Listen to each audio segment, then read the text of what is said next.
Hello everyone, this is Dr. Davis Robinson, author of Discipline Your Motivation, Defeat Deterrence, Construct Confidence, and Believe in Yourself.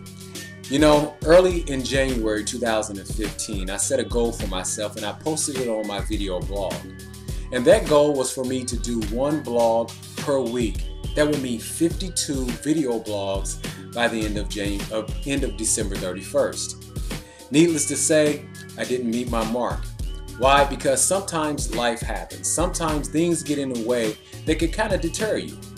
And the thing for me was I began studying for my SHRM CP for me to get certified as a human resource professional. There are two things along with that. First, there's good news and there's bad news. The good news is that I passed, I am now certified. However, the bad news is that I didn't meet my goal. I stopped in June and I haven't done one up until this point in time. People were coming to me and asking me, hey Davis, have you posted any video blogs? Are you going to post any more? And I said, yeah, you know what? I kind of need to get back to doing that. I haven't did it in a while, and yeah, I'll get back to doing it. And what most of us like to do is, most of us like to wait for the beginning of something, like the beginning of the week, the beginning of the month, or the beginning of the year to get re-engaged. But what is wrong with the middle of the week?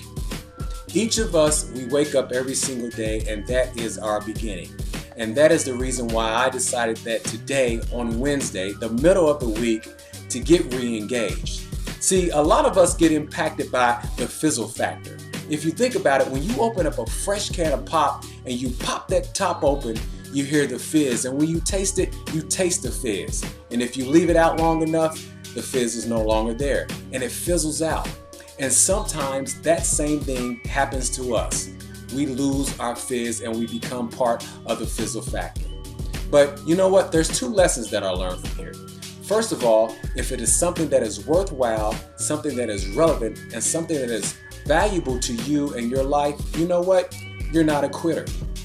Because I picked myself back up, you could pick yourself back up, and you can also open up a brand new can of pop.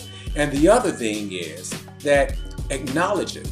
Acknowledge that, you know what, you missed the mark. You had a shortcoming. Don't let that impact you to the point that you no longer want to do it or you give up. Because remember, what I talk about, what I try to engage people into doing is to discipline their motivation. Here's the discipline that I'm inputting, and I have the moving cause. And so the question that I have for you that I always will ask of you is, do you have discipline motivation?